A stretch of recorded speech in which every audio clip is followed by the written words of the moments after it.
All right, welcome back to PacWest Bigfoot. If you hear anything out there, it's my 4-year-old, and he's having a meltdown. So, with that, real quick, wanted to give a shout out to my good friend Stefan out there, and him and his wife had found this really funny sticker. It's a Sasquatch hunting permit. Looks like a hunting permit, it's pretty funny. Well, now here's the deal before you get all bent out of shape for crying out loud. I am actually a no-kill guy as far as the kill-no-kill debate is concerned in the Bigfoot community, which is kind of a wasted debate personally if you ask me. Of course you don't want to kill one of these things just to prove it. There's plenty of proof out there so far, and I'll tell you this right now. I have a sense of humor, and I think right about now in this day and age, I think we all need to just get one. So there you go. All right. With that, anything new from PacWest Bigfoot? No, we will be. I will be announcing the winner for this month's giveaway next week. If you are not on that particular list to be chosen, you need to get over to PacWestBigfoot.com, PacWestBigfoot.com, and enter. And not only will you get these great encounter stories based on true encounter stories from the Pacific Northwest delivered to your inbox, but you'll also be entered to win every single month a chance to win. Okay. Also, wanted to give a good shout out to my good friend over there, Blue Ridge Bigfoot. You guys get over there if you guys want to get some of that Blue Ridge Bigfoot in your veins running through. Some good encounter stories over there. Also, don't forget my good friend Gunner and his crew over there at Monster X Radio have a great premium podcast series going on, which is actually pretty awesome. Got a lot of awesome things. They actually have 4 different topics that they cover, 4 different categories of Bigfoot, and you can get all of them basically for the price of one. So it's really awesome. Instead of having separate stuff, they got it all under one roof. So there you go. And we're talking about these folks are all from and part of the Olympia Project and all of that, and it's pretty awesome. So if you can, get on over there. So let me get a sip of water real quick, and we'll kind of wet my palate. There we go. All right. So let's get on with this week's PacWest Bigfoot Encounter story. I inherited Bigfoot from my grandfather's will. Bear Creek. Well, up Bear Creek outside of Wonder, Oregon. That is where I saw Bigfoot and had quite an experience with one. And yes, I inherited that thing from my grandfather in his will back in 1989. It was, I suppose, a bit of a scary encounter, but like many folks out here, I did not feel like my life was being threatened to a point, maybe. I think it was just letting me know it was there, was all, but in their own scary manner, I suppose, but you can judge that for yourself. Here's my encounter story of inheriting a Bigfoot outside Wonder, Oregon. No wonder I love my Gramps. Growing up, my grandfather on my mom's side was basically like a dad to me. See, my dad died in a scuffle with a criminal when we lived in Southern California. He was a police officer and was out on duty when it happened, but he lost his life. And we soon thereafter moved to Oregon. We lived in a small town named Phoenix, well, just outside of a town between that and the much bigger city of Medford. My mother ended up working in a management position at a place called Harry and David's, and I finished up college at SOSC in Ashland. My grandfather lived out in Wonder, which was a pretty decent drive away, but it was a whole lot closer than Southern California for sure.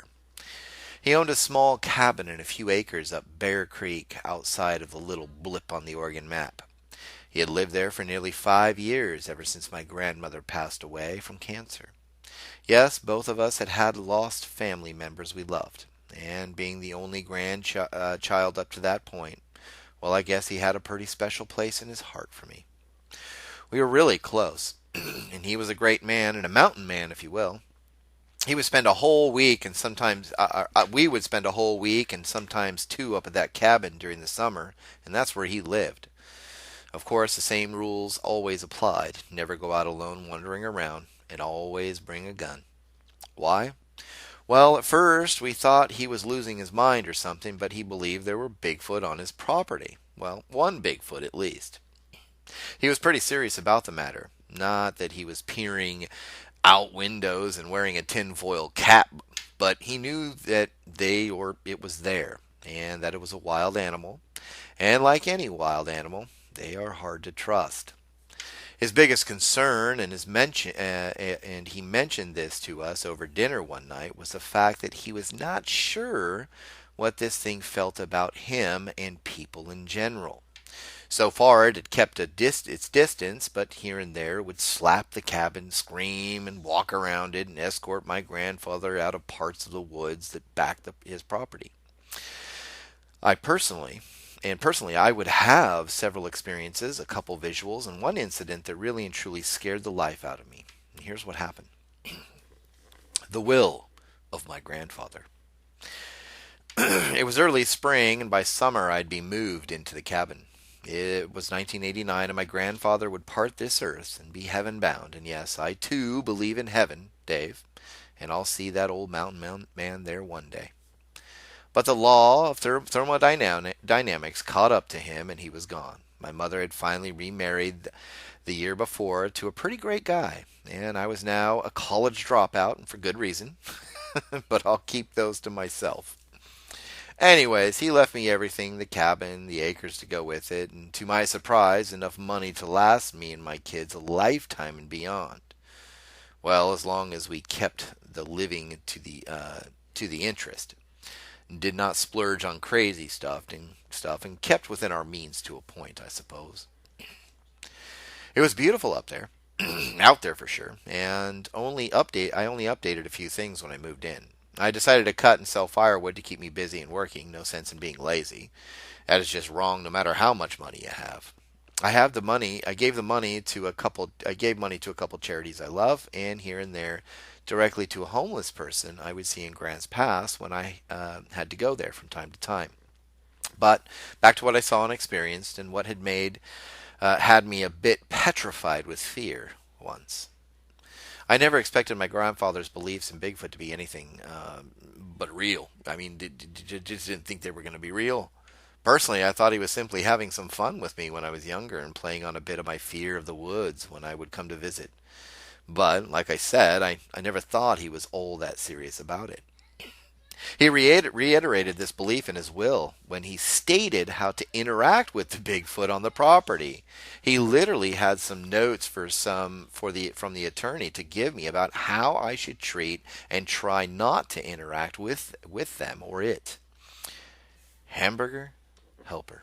One of the weirdest notes was about leaving out some hamburger, and never in this, well, not really in the same spot, but near the rocks, and only under a full moon. The others were more like a list of rules to keep me safe, like stay away from the northwest side of the creek after dark, leave the hamburger out on full moons only. Whatever you hear at the window at night, leave it be. Keep your gun loaded, but only shoot in the air when you need to. Keep the shed locked up every night, and no pets allowed ever. These were some of the conditions I had. And so on the list went. There was not much more to it, but these were the weird and main ones I wanted to point out. So being that there was to be a full moon that first week I was there, I did what Gramps said and left out some raw hamburger meat on a small rock about 50 yards away from the front door of the cabin. It'd be the first night and the first time I would come to realize that what Grandpa was telling me all those years was actually true. Bigfoot is real. And he had one on his property. Now my property. I did not cook it. I just sat it there, about a half a pound of that stuff on the rock, and headed back in for the evening. It was late summer by that point, and hot as Hades out, so I left the windows open, and there was no air conditioning unit in yet, and I stressed that to myself at the time, and had one installed the following summer. But I left the windows open and would be able to see something and hear something that had me, well, spooked a bit, to be honest. I do recall looking back over my shoulder, by the way, as I walked back to the house after leaving the hamburger there, and I swear I just cracked a smile, knowing my grandfather would be happy and my mom would be laughing at me for putting it out there in the first place. But evening came, and so did the grunting. I'm a pretty light sleeper. Have been since I was a kid. But late that night, I was awoken by some strange type of grunting sound. Okay, I was actually needing to pee, but on my way back to bed and still half asleep, I noticed the sound and was wide awake in a split second. Someone or something was grunting and moving around the yard outside.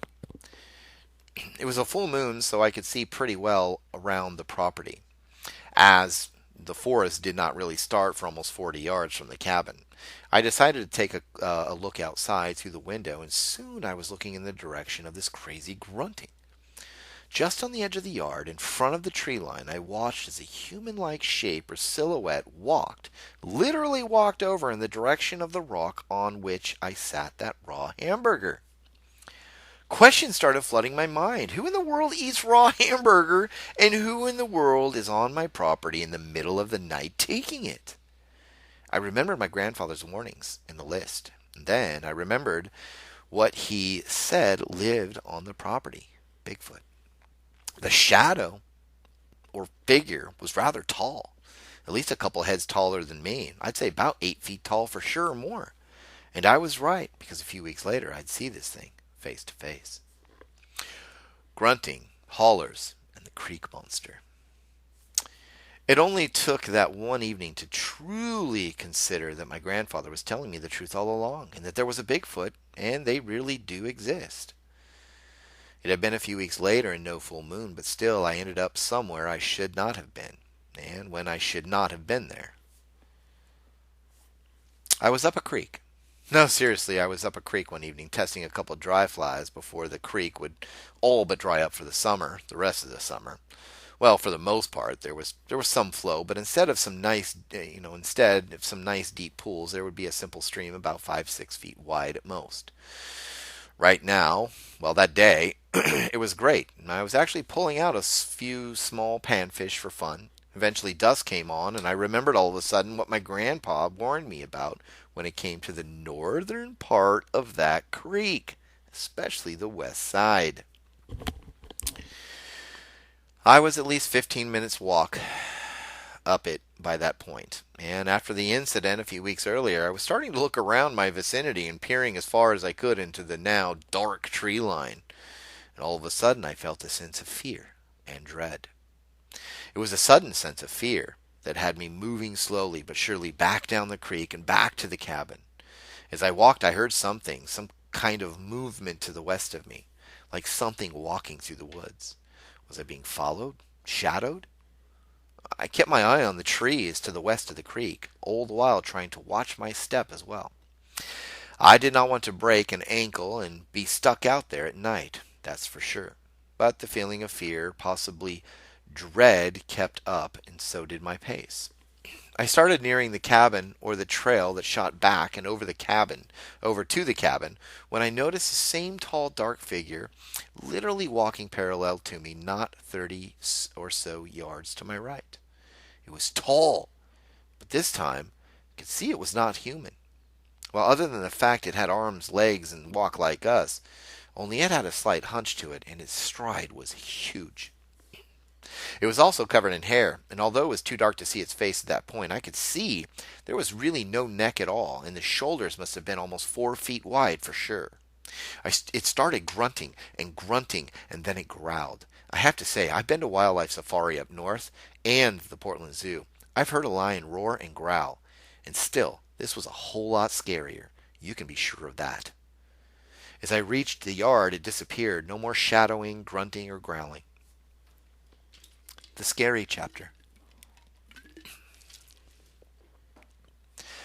There were nights where the screaming would not stop. Well, at least not for an hour or so.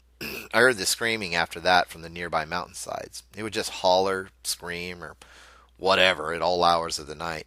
About 3 or 4 months, I remember after the creek visual, this thing took up the screaming.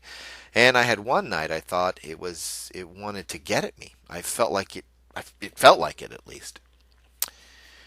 It was early fall, and usually, I learned a few years later, that this thing moved on, I believe, during the deep winter, and did not hang around in the late fall, and did not hang out in the late fall throughout the dead of winter. At least I did not see, hear, experience anything during that time. But it was October, around the middle of it, when I would have this Bigfoot, banging on walls and staring at me through the windows. All summer, like I said, this thing was screaming a lot, like a few times a week. There was a couple more times where I'd seen the shadow in the woods, and once, when returning from town in the grocery store, this thing crossed the long driveway as I drove up it.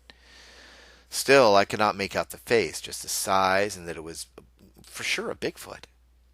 But that mid-October night, I got a good look into something wild, something that caused eyes to grow out the back of my head from that day on while living out there.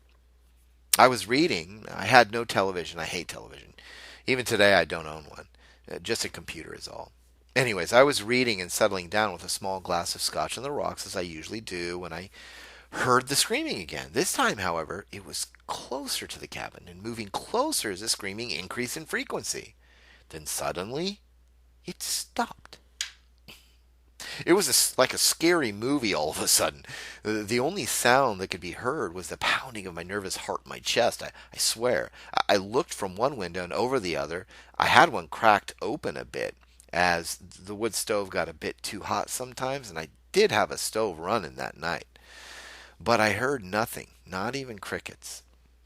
I looked from one window to another again and finally stood up. I looked again, and there he was, a monkey-like part human face with what looked like greenish eyes looking right at me.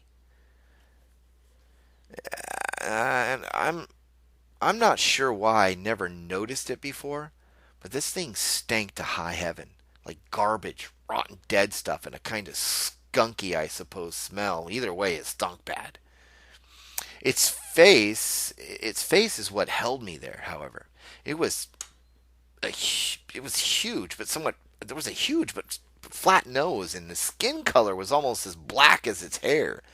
The brow line, like other reports I'd read later, was pretty thick and heavy, making the eyes, I think, look smaller than they really are. It had a scowl on its forehead. There was no real hair to speak of. It was wrinkled up as well. It stood there for at least 15 seconds or so with the same look on its face. That scowl, and its teeth, while blocked with no fangs that I could see, still looked scary. I had a sense it was, well, angry or something, and I could see and sense the wildness in its eyes. The next thing you know, it moved to the left and out of view. But what it did scared me to death. Slap! Felt like the wall on the cabin on the side was going to cave in, but the slap was so hard it literally shook the wall. Raw, raw, raw! This thing kept yelling at the top of its lungs as it continued to circle the cabin, beating or slapping rather the walls.